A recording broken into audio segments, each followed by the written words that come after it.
Dalam satu diskusi yang cukup menggelitik, kalau GPAI harus disertifikasi oleh Kemenak, kenapa guru olahraga tidak disertifikasi oleh Kemenpora?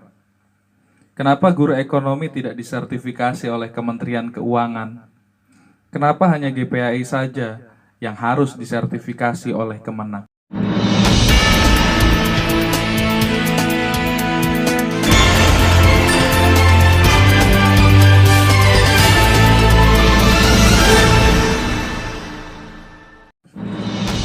Assalamualaikum warahmatullahi wabarakatuh. Salam SGN, salam perjuangan. Sahabat guru PAI yang saya muliakan, apa kabar semuanya? Semoga kita semua dalam keadaan sehat serta selalu dalam lindungan Allah Subhanahu wa taala. Amin ya Allah ya rabbal alamin.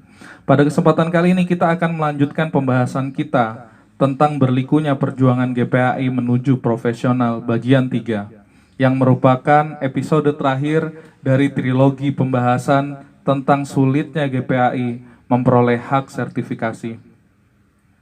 Bila sahabat belum melihat video bagian pertama, silahkan klik tautan di atas. Dan untuk video bagian kedua, silahkan klik tautan berikut ini. Sahabat guru PAI yang semoga dirahmati oleh Allah Subhanahu wa taala. Pada video bagian kedua, kita mengetahui bagaimana GPAI diperlakukan secara diskriminatif oleh Kemenak. Perlakuan Kemenak sangat berbeda kepada GPAI apabila dibandingkan perlakuan Kemenak pada guru-guru di madrasah. Ya, walaupun memang pada kenyataannya memang beda, karena GPAI itu diangkat oleh Pemda dan bekerja di sekolah yang dikelola oleh Dinas Pendidikan. Sedangkan guru madrasah diangkat oleh Kemenak dan bekerja di sekolah madrasah yang dikelola oleh Kemenak. Sehingga guru madrasah sangat layak disebut sebagai anak kandung, sedangkan GPAI adalah anak pungutnya. Sedikit saya sampaikan diskriminasi yang dialami GPAI ya sahabat. Yang pertama, sertifikasi bagi guru madrasah lebih utama dan lebih dulu dibandingkan guru PAI. Hal ini bisa dilihat di video kedua. Bagaimana guru PAI begitu lambat diberikan hak sertifikasinya dibandingkan dengan guru madrasah. Bahkan sudah terlambat, masih juga kalah saat pembagian sertifikatnya. Masih lebih dahulu juga guru madrasah. Yang kedua, guru madrasah PNS memperoleh tunjangan kinerja bagi yang sudah sertifikasi. Tunjangan dibayarkan berdasarkan selisih TPG. Sedangkan bagi yang belum sertifikasi, tunjangan kinerjanya dibayarkan 100% dari gradingnya. Sedangkan GPAI tidak dapat tukin semacam ini karena GPAI tidak dianggap bekerja di lingkungan Kementerian Agama. Dan hal ini juga disayangkan oleh Bapak Subdit PAI SD di Kemenak Pusat. Dalam statementnya pada saat kegiatan visiting guru PAI tahun 2019, beliau menyampaikan beliau merasa ngenes dengan nasib GPAI. Berikut statement beliau. Satu pasalnya menyatakan guru di luar kementerian yang mengajar di luar Kementerian Agama tidak dibayar. Cuman anehnya guru di luar Kementerian Agama yang ngajar di Kementerian Agama dibayar. Itu yang bikin kita ngenes. Kemarin kita kumpul dengan Kepala Biro Hukum, Pak Unang ikut nggak? Kita ingin membuat PMA yang menghilangkan pasal itu. Ternyata regulasi nggak boleh. Masa PMA menginginkan Perpres? Kita pengen kita hilangkan pasal yang itu. Karena memang sepertinya anak kandung terutama yang SK-nya dibuat Kementerian Agama ya tidak dibayar karena dia ngajar di luar Kementerian Agama. Sementara yang di luar Kementerian Agama ngajar di Kementerian Agama dibayar. Saya juga nggak tahu Perpresnya tiba-tiba keluar seperti itu. Jadi mohon maaf walaupun Bapak Ibu sering-sering main ke Kanwil Kementerian Agama, ke PAI dengan Kabid Madrasah kan kadang-kadang cuma beda pintu aja, ngintip di situ, pada sibuk. Bikin apa itu? Persiapan bayar titik sedikit-sedikit, PAI diam aja. Kasihan itu kita betul Pak. Kita juga merasa, karena kita merasa sama. Yang ketiga, saat Hari Amal Bakti Kemenak tahun 2019, kami guru PAI di Kota Balikpapan diundang untuk mengikuti upacara. Dalam rangkaian Hari Amal Bakti tersebut, selain upacara ada juga kegiatan lomba pertandingan olahraga bagi guru dan pegawai Kemenak. Mirisnya, kami GPAI yang sudah mendaftar untuk ikut pertandingan lomba olahraga tersebut akhirnya didiskualifikasi. Kami ditolak dengan alasan kami bukan bagian dari Kemenak. Hal ini sedikit lucu ya sahabat. GPAI hanya boleh ikut upacara, sedangkan untuk lomba-lomba yang lebih asik dan ada hadiahnya kita nggak boleh ikut. Ini kan agak lucu. Hal-hal di atas adalah daftar diskriminasi yang saya rasakan selama menjadi guru PAI.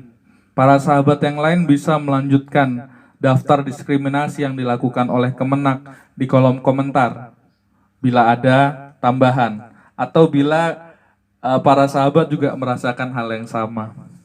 Sahabat SGN yang semoga dirahmati oleh Allah, kenyataan ini sudah berjalan bertahun-tahun tanpa ada satupun pihak yang bersuara. Apalagi bagi GPAI, sebagian ada yang menganggap kalau menyampaikan aspirasi adalah hal yang tabu. Melalui wadah SGN kami belajar bahwa menyampaikan aspirasi adalah hal yang boleh. Menuntut keadilan adalah suatu kewajiban. Dan ikhtiar sekuat tenaga sebelum pasrah pada nasib adalah perjuangan. Setelah perjuangan sekuat tenaga, menyampaikan aspirasi pada sebanyak-banyaknya khalayak, pada berbagai media yang bisa kita jangkau, maka barulah saatnya kita bertawakal. Dalam fase ini, kita baru boleh berserah diri kepada Allah Subhanahu wa Ta'ala. Bila perjuangan kita berhasil, maka wajib bagi kita untuk bersyukur. Dan bila perjuangan kita gagal, maka wajib bagi kita untuk bersabar. Bukankah Allah tidak akan merubah keadaan suatu kaum, kecuali kaum itu yang mengubah keadaannya sendiri. Bismillahirrahmanirrahim. Lahu mu'aqibatun min bayni yadayhi wa min khalfihi yahfazunahu min amrillah. Inna Allah la yughayyiru ma biqaumin hatta yughayyiru ma bi anfusihim. Wa idza arada Allah biqaumin su'an fala marrada lahu wa ma lahum min dunihi.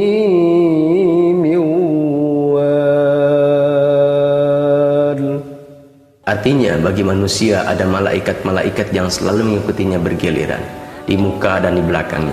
Mereka menjaganya atas perintah Allah. Sesungguhnya Allah tidak akan merubah keadaan suatu kaum sehingga mereka merubah keadaan yang ada pada diri mereka sendiri. Dan apabila Allah menghendaki keburukan terhadap sesuatu kaum, maka tak ada yang dapat menolaknya. Dan sesekali tak ada pelindung bagi mereka selain Dia. Para sahabat SGN yang semoga dirahmati oleh Allah Subhanahu wa Ta'ala, setelah Kemenak melayangkan surat kepada Kemendagri untuk meminta bantuan dana PPG dari Pemda di seluruh Indonesia, pun juga Kemenak Pusat melayangkan surat kepada Kemenak Provinsi untuk bergerak secara proaktif, meminta kepada kepala daerah, wali kota, dan bupati untuk membantu PPG PAI 2020. Kami anggota SGN tidak berdiam diri menunggu nasib. Kami segera mendatangi kantor Kemenak Kota Balikpapan. Begitu juga sahabat SGN di daerah lain, segera mendatangi kantor Kemenak di kabupaten dan kotanya masing-masing. Cukup mengejutkan setelah tahu ternyata ada beberapa kepala kantor Kemenak di daerah lain yang tidak tahu menahu perihal surat yang dilayangkan oleh Kemenak Pusat tersebut. Untung kami bergerak secara proaktif. Kami GPAI Balikpapan melanjutkan audiensi menemui Kepala Dinas Pendidikan Kota Balikpapan. Di sini kami disambut dengan baik. Dinas Pendidikan Kota Balikpapan siap membantu proses PPGPAI tahun 2020 apabila Wali Kota Balikpapan bersedia menganggarkan dana untuk GPAI. Perjalanan kami belum selesai. Kami masih melanjutkan audiensi menemui anggota DPRD Kota Balikpapan. Di sini kami juga disambut dengan hangat. DPRD Kota Balikpapan siap untuk melakukan mediasi antara GPAI, Kemenak, dan Disdikbud Kota Balikpapan apabila perjuangan GPAI mengalami jalan buntu. Setelah 3 instansi penting kami sambangi sebagai bentuk ikhtiar, saatnya kami bertawakal kepada Allah sambil tetap memanjatkan doa bahwa perjuangan kami semoga memperoleh hasil yang terbaik. Komunikasi yang intens tetap kami lakukan pada pihak Disdikbud dan Kemenak Kota Balikpapan untuk memastikan tindak lanjut dari permohonan kami. Dan alhamdulillah, jawaban dari perjuangan kami berbuah hasil yang baik. Dinas Pendidikan Kota Balikpapan merilis surat kesediaan membiayai PPGPAI tahun 2020. Sampai akhirnya, tamparan lebih keras dari Kemenak Pusat menghampiri kami. Kemenak secara sepihak membatalkan PPGPAI tahun 2020 dengan alasan penanganan COVID-19 dengan merilis surat pembatalan. Surat ini bagaikan bom atom yang dijatuhkan di kota Nagasaki dan Hiroshima.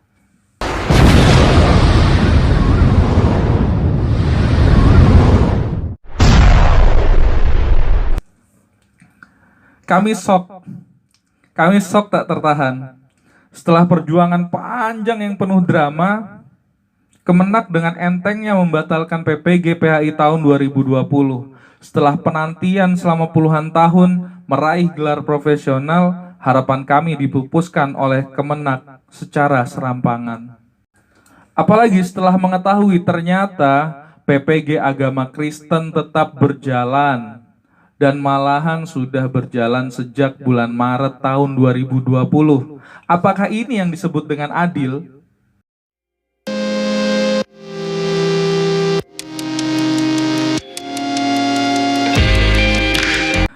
PPG bagi guru umum di Kemdikbud juga akan tetap berjalan yang berdasarkan surat edaran yang akan dimulai pada bulan Juli tahun 2020.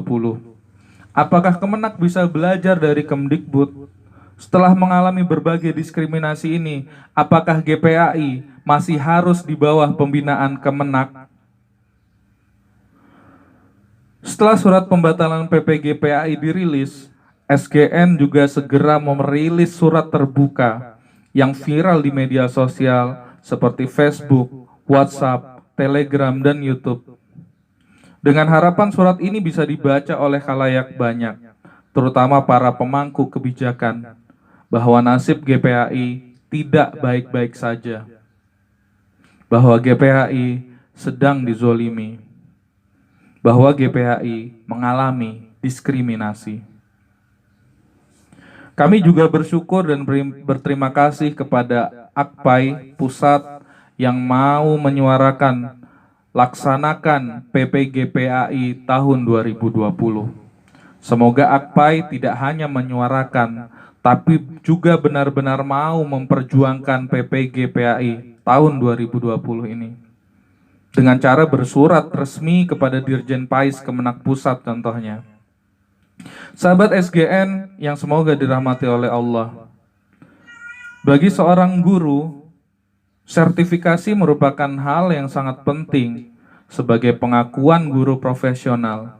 Hal ini sebagaimana tersebut dalam Undang-Undang Guru dan Dosen Nomor 14 Tahun 2005. Di samping itu pula, sertifikasi bagi guru merupakan bagian dari penunjang karir. Bila guru tidak mempunyai sertifikat pendidik, dalam hal ini apabila guru PAI dipersulit untuk memperoleh gelar profesional, maka yang terjadi adalah yang pertama, orang tua akan berpikir 2 kali apabila ingin menguliahkan anaknya di jurusan tarbiyah, melihat carut-marutnya pengelolaan Kemenak kepada GPAI. Yang kedua, secara hukum GPAI tidak akan pernah disebut dan diperlakukan sebagai pendidik profesional. Hal ini tentu akan berdampak pada resiko cacat moral dalam suatu lingkungan pendidikan, utamanya ketika problem ketiadaan sertifikat pendidik tersebut hanya terjadi kepada GPAI, sementara guru-guru yang lainnya telah memiliki sertifikat pendidik. Yang ketiga,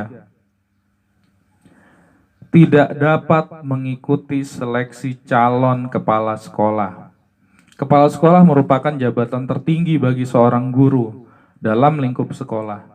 Meskipun kepala sekolah hanya sebatas tugas tambahan, tetapi kewenangan yang diberikan kepada kepala sekolah dalam mengatur pelaksanaan pendidikan dan pembelajaran sangatlah besar. Oleh karenanya, sebagian besar guru, termasuk GPAI, juga menginginkan dapat sampai pada jabatan tersebut. Tapi bagi seorang GPAI yang tidak memiliki sertifikat pendidik, maka jabatan itu sudah dapat dipastikan tidak akan pernah dicapainya. Yang keempat, tidak dapat ikut kompetisi sebagai guru berprestasi. Prestasi adalah suatu jenis pencapaian dari sebuah kerja keras. Setiap orang yang berkarya pasti ingin mendapatkan prestasi. Bagi seorang guru, prestasi yang seringkali mendapat pengakuan dari berbagai pihak adalah memenangkan kompetisi guru berprestasi. Namun bagi seorang GPAI yang tidak memiliki sertifikat pendidik, harapan tersebut harus dikubur dalam-dalam.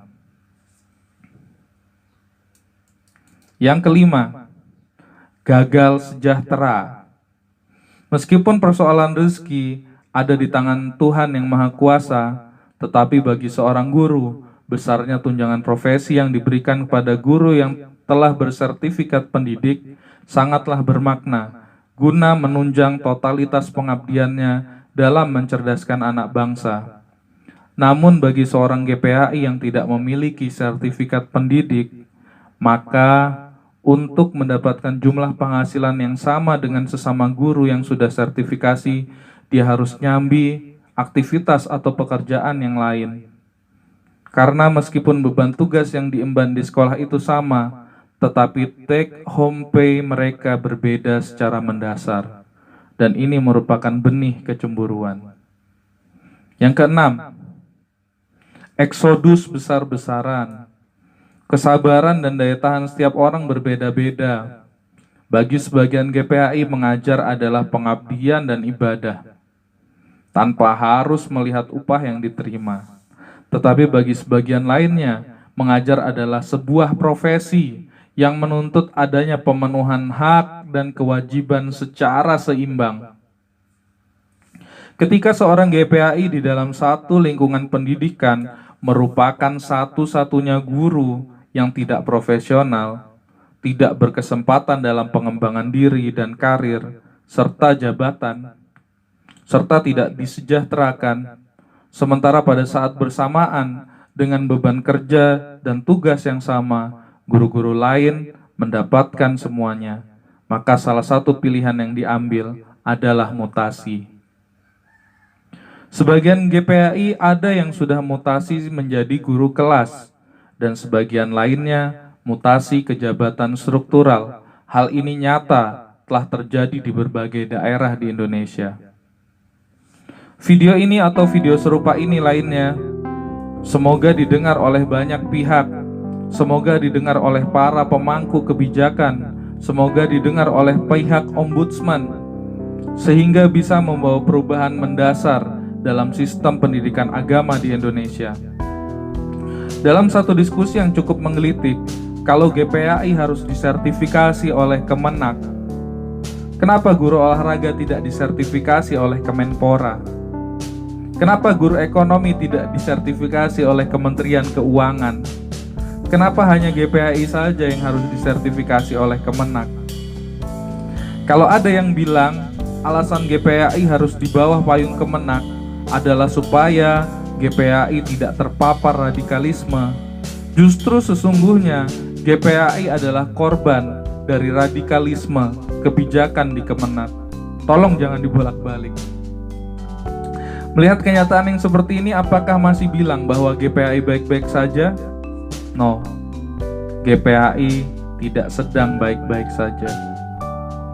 Kedepannya, GPAI harus di bawah satu sistem payung pendidikan. Kedepannya, jangan ada lagi dualisme pengelolaan pendidikan. Kedepannya, cukuplah Kemenak mengurusi pesantren dan madrasah. Salam SGN, salam perjuangan. Assalamualaikum warahmatullahi wabarakatuh.